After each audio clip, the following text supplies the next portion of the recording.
Hello बच्चों, ये continuity and differentiability की क्लास 4 ले रहा हूँ मैं।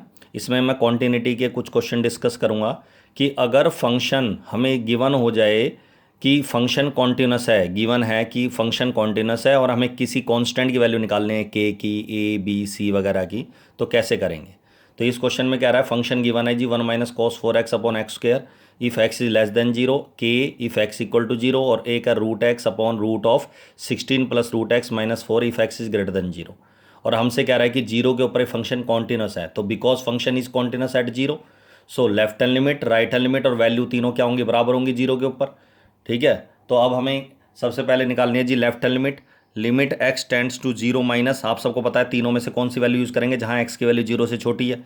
जीरो से छोटी है 1 - cos 4x/x² में लिमिट निकालेंगे। मैंने आपको बता रखा 1 - cos 4x आ जाए कभी भी, तो 1 - cos a का फॉर्मूला लगा दो 2sin²a/2। तो इसका फॉर्मूला होता है जी 2sin² 4x का आधा हो जाएगा 2x/x²। और लिमिट का फॉर्मूला बनाने के लिए ट्रिग्नोमेट्री में, मैंने आपको बता रखा है कि जो एंगल होता है वही बनाना है नीचे। अगर साइन का स्क्वायर है तो एंगल का स्क्वायर नीचे बनाना है, साइन का क्यूब है तो एंगल का क्यूब नीचे बनाना है। तो इसका एंगल है साइन का 2x, तो ऊपर पावर 2 है, तो साइन 2x की पावर 2 करेंगे, स्क्वायर करेंगे तो ये आ जाएगा 4x²। तो हमें इसे डिनोमिनेटर में 4x² चाहिए, तो 4x² में से मेरे पास ऑलरेडी x² तो है ही, तो 4 की कमी है तो 4 से इसे डिवाइड और मल्टीप्लाई कर देंगे। ठीक है, इसका फ़ायदा ये हो गया 4 × 2 = 8, 8 तो अलग हो गया। और ये आ गया sin² 2x/4x² को आप ऐसे लिख सकते हो sin 2x/2x का होल स्क्वायर। चाहो तो यहाँ लिमिट भी बदल सकते हो, 2x टेंड्स टू जीरो लिख सकते हो। ठीक है, आई बात में यहाँ तक क्या लिख सकते हो, 2x tends to zero, limit को भी चेंज कर सकते हैं, दो से x को मल्टीप्लाई करा, जीरो को 2 से मल्टीप्लाई करेंगे तो यही रहेगा, सेम जीरो ही रहेगा। तो ये आ गया 2x tends to zero, limit लेने पर ये 1 हो जाएगा, 8 ऐसा कैसा कॉन्स्टेंट है तो 1 का स्क्वायर 8 आ गया। राइट हैंड लिमिट निकालेंगे, limit x tends to zero plus, तो जीरो से बड़ी वैल्यू कौन सी लेंगे हम, √x वाली, √x/√16 + √x - 4 वाली। इसके बाद इसकी लिमिट डायरेक्ट तो पुट कर नहीं सकता क्योंकि नीचे डिनोमिनेटर में जीरो आ रहा है, तो इसको हम रैशनलाइज करेंगे, रूट है तो रैशनलाइज या माइनस है, -4 है, तो इसको रैशनलाइज करेंगे, इंटू करेंगे, मल्टीप्लाई डिवाइड करेंगे, √16 + √x+4 करके, यहाँ माइनस की जगह प्लस, दोनों जगह +4 करके रैशनलाइज कर दिया। ऊपर तो √x के साथ ही मल्टीप्लाई हो गया और नीचे आ गया a - b का फॉर्मूला हो गया a² - b²। 16 से 16 कैंसिल हो गया, √x बच गया, √x से √x कैंसिल हो गया तो ये बच गया। उसके बाद x की जगह जीरो पुट करोगे जब आप इसको, तो √16 + 4 अलग है, 16 का रूट हो गया जी 4, 4 + 4 आ गया 8। और वैल्यू ऑफ फंक्शन x अगर जीरो के बराबर है तो वैल्यू क्या है, के, फंक्शन की वैल्यू क्या है, k है। तो हमें दे रखा है फ्रॉम फर्स्ट में left limit right limit value तीनों बराबर थी, गिवन था कॉन्टिन्यूस है, तो कॉन्टिन्यूस है तो k की वैल्यू क्या आ जाएगी आपकी 8। क्लियर है यहाँ तक।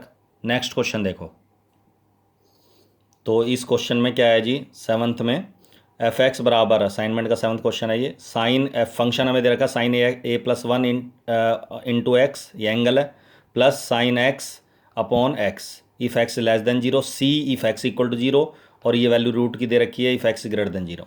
अब इसमें ए बी सी की वैल्यू फाइंड करनी है और फंक्शन वही है, गिवन है कि कॉन्टिन्यूस है।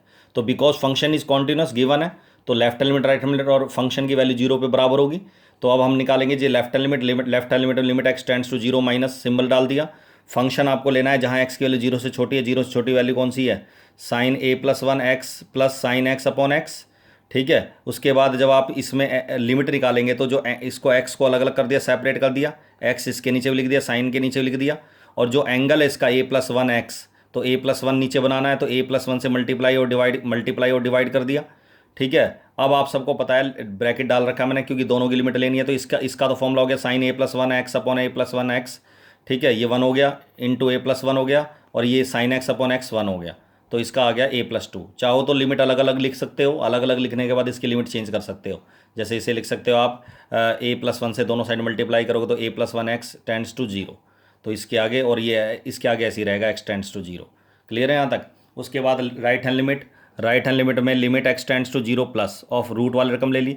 इस क्वेश्चन में सब साफ दिख रहा है x कॉमन आ रहा है रूट के अंदर ही, तो जब हम x कॉमन निकालेंगे तो ये 1 + bx हो जाएगा। और आप सबको पता है मल्टीप्लाई में √a भी होता है, तो √a √ भी लिख सकते हैं, तो इसको हमने लिख दिया √x इंटू √1 + bx। आपने देखा यहाँ भी √x है, ये भी √x है, नीचे भी √x है, तो √x कॉमन निकाला और नीचे डिनोमिनेटर वाले √x से कैंसिल कर दिया, तो हमारे पास बचेगा 1 + bx - 1, और नीचे √x कैंसिल हो ही गया था bx। इसको फिर हम करेंगे rationalise, 1 plus b x plus 1 upon 1 plus b x plus 1। इसको रैशनलाइज करने के बाद ये आ जाएगा 1 प्लस बी एक्स, रूट हट जाएगा, -1 upon b x into this, 1 से 1 कैंसिल हो गया, बी एक्स बच गया। अगले स्टेप में बी एक्स से बी एक्स कैंसिल हो जाएगा और जीरो पुट करोगे एक्स की जगह आप जीरो, तो ये आ जाएगा √1 प्लस √1, √1 का मतलब 1 हो गया, 1 प्लस 1 1/2। और वैल्यू निकालोगे, F0 निकालोगे, तो आप सबको पता है F0 की वैल्यू क्या आएगी, C आएगी, कॉन्स्टेंट गिवन है हमें। तो उसके बाद हमें दे रखा था लेफ्ट हैंड लिमिट a+2 निकली थी, राइट हैंड लिमिट हाफ निकला है और वैल्यू F0 की वैल्यू आई है C। तो तीनों को बराबर रखेंगे तो a+2 को अगर हाफ के बराबर रखूँगा तो a की वैल्यू आ जाएगी हाफ -2, दैट इज़ माइनस का 3/2। c की वैल्यू हमें पता ही है 1/2। और जो b आएगा, b का इस क्वेश्चन में b की पर्टिकुलर वैल्यू, स्पेसिफिक वैल्यू हम फाइंड नहीं कर पा रहे। तो इसका मतलब b की सभी रियल नंबर, ये नहीं कहेंगे कि b की कोई वैल्यू निकलेगी नहीं, ऐसा नहीं है। b की सभी रियल वैल्यू पर ये फंक्शन कॉन्टिन्यूस होगा, ठीक है, गिवन है, कोई उसका असर ही नहीं हो रहा। लेकिन क्योंकि b डिनोमिनेटर में है तो हम ये लिखेंगे ऑल b की जो वैल्यू होंगी वो होंगी belongs to all real values, ठीक है, ऑल रियल वैल्यूज एक्सेप्ट 0। क्योंकि b डिनोमिनेटर में अगर b 0 हो गया तो नॉट डिफाइन हो जाएगा क्वेश्चन। तो a की वैल्यू -3/2, c की वैल्यू 1/2 और b की वैल्यू, b इक्वल टू नहीं लिखेंगे, belongs to real number except 0, ये लिख देंगे। क्लियर है यहाँ तक। एक और रूट वाला क्वेश्चन है, ये इसमें हिंट दे रहा हूँ बस खाली, रूट मोड कैसे हटाते हैं, मोड वाला क्वेश्चन है ये, मोड कैसे हटाते हैं। तो मोड हटाने के लिए f(x) बराबर x minus mod x upon x not equal to 0 to x equal to 0। अगर x नॉट इक्वल टू 0 तो इसके दो मतलब होते हैं, या तो 0 से छोटा होगा, 0 से बड़ा होगा। x अगर 0 से छोटा होगा तो क्या होगा, आप सबको पता है इसका, इस x का क्रिटिकल पॉइंट 0 ही है, और 0 से छोटी वैल्यू है जब इसमें रखूंगा तो ये नेगेटिव वैल्यू अंदर वाली, तो मोड से बाहर जो आएगी पॉजिटिव बनाने के लिए इसे माइनस से मल्टीप्लाई करेंगे, तो माइनस माइनस यहाँ हो जाएगा जी प्लस x बाय एक्स, तो यह आ जाएगा 2x bye x, x cancel हो गया, आगे जाएगा 2। और अगर 0 से बड़ी वैल्यू लेंगे तो x का मोड x ही होता है, तो x minus x upon x minus x 0 हो गया, 0 बाय एक्स 0 हो गया। तो इसका मतलब इसके बाद आपकी लेफ्ट हैंड लिमिट 0 से छोटी वैल्यू पे 0 पे लेफ्ट हैंड लिमिट निकालेंगे 2 आएगी, राइट हैंड लिमिट भी 0 पे निकालेंगे 0 आएगा। तो इसका मतलब left hand limit right hand limit बराबर नहीं आएंगी, तो फंक्शन इज डिसकॉन्टिन्यूस। क्लियर है यहाँ तक, ये मैंने हिंट दिया है, इसको खुद कर लेना, do your self complete. Clear है यहाँ तक। अब आता है जी, अगर हमें फंक्शन की 3 वैल्यू दे दे, f(x) की वैल्यू यहाँ -2 के बराबर है, 2x के बराबर है, 2 के बराबर है, 2 के -2 के बराबर होगी जब x लेस देन -1 होगा, 2x के बराबर होगी जब x की वैल्यू -1 और 1 के बीच में होगी, और 2 के बराबर होगा जब x ग्रेटर देन 1 होगा। अब इस क्वेश्चन में वही है, discuss find all the point of discontinuity, या discuss the continuity for all real values. तो हमें सारे रियल नंबर पे बताना, तो फिर ये स्टेटमेंट लिखने पड़ेंगे हमें।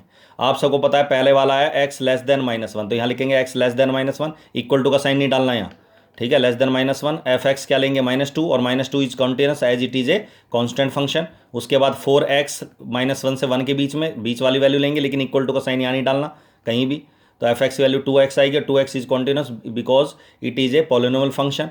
उसके बाद 1 से बड़ी वैल्यू लोगे तो f(x) की वैल्यू आएगी 2, और 2 भी क्या है, कॉन्टिन्यूस है, क्योंकि ये कॉन्स्टेंट फंक्शन है ये भी। उसके बाद हमने देखा बाकी -1 से छोटी वैल्यू पर, -1 और 1 के बीच की वैल्यू पर, और 1 से बड़ी वैल्यू पर कॉन्टिन्यूस हो गया, कॉन्टिन्यूस हो गया। बट अब -1 और 1 पे चेक करेंगे, तो -1 पे लेफ्ट हैंड लिमिट निकालेंगे, तो left hand limit extends to -1 minus छोटी वैल्यू कौन सी है, -1 से -2, -2 पे लिमिट निकालेंगे तो -2 आएगी, राइट हैंड लिमिट निकालेंगे एक्सटेंड्स टू -1 पे 2x, बड़ी -1 से बड़ी वैल्यू 2x है, इसमें x की जगह -1 पुट करेंगे तो -2, और वैल्यू निकालेंगे f-1 बराबर का साइन कहाँ है, -1 के बराबर का साइन -2 पे, तो वैल्यू क्या आएगी, f-1 की वैल्यू क्या आएगी -2, तीनों बराबर आ गए, तो इसका मतलब फंक्शन कॉन्टिन्यूस होगा किस पे, -1 पे। इसी तरह 1 पे निकालेंगे लेफ्ट हैंड लिमिट, 1 से छोटी वैल्यू ये है बीच वाली, 1 से छोटी वैल्यू है 2x, तो 2x लिखेंगे, 2x पे 1 x की जगह 1 रखेंगे, लिमिट लेंगे तो 2 आएगी। h पुट करने की जरूरत नहीं है, लेस देन ग्रेटर देन वाले क्वेश्चनों में h पुट करने की जरूरत नहीं होती। राइट हैंड लिमिट निकालोगे तो राइट हैंड लिमिट में 1 से बड़ी वैल्यू 2 है, 2 की लिमिट 2 आ गई, और वैल्यू भी 2 है, क्योंकि इज इक्वल टू का साइन ये क्या है, इज इक्वल टू यहाँ इसमें x की जगह 1 रखोगे तो 2 × 1 इज 2, तो वैल्यू भी 2 आ गई, तो तीनों बराबर आ गए, फंक्शन कॉन्टिन्यूस हो गया। तो अब ये कह सकते हैं हम कि there is no point of discontinuity. क्यों, क्योंकि -1 पे भी कॉन्टिन्यूस है, 1 पे भी कॉन्टिन्यूस है, और छोटी बड़ी वैल्यू पे सब पे कॉन्टिन्यूस था ही था। क्लियर है यहाँ तक। तो इस तरह से इस फंक्शन का कोई भी ऐसा पॉइंट नहीं है जहाँ ये फंक्शन डिसकॉन्टिन्यूस हो, या दूसरे वर्ड में कह सकते हैं कि this function is continuous on all real values. Clear है यहाँ तक। तो ये कॉन्टिन्यूटी जो टॉपिक है ये आपका हो गया ख़त्म। कोई भी डाउट है, प्रॉब्लम है, वो मेरे से डिस्कस कर लेना। क्लियर है? That's all.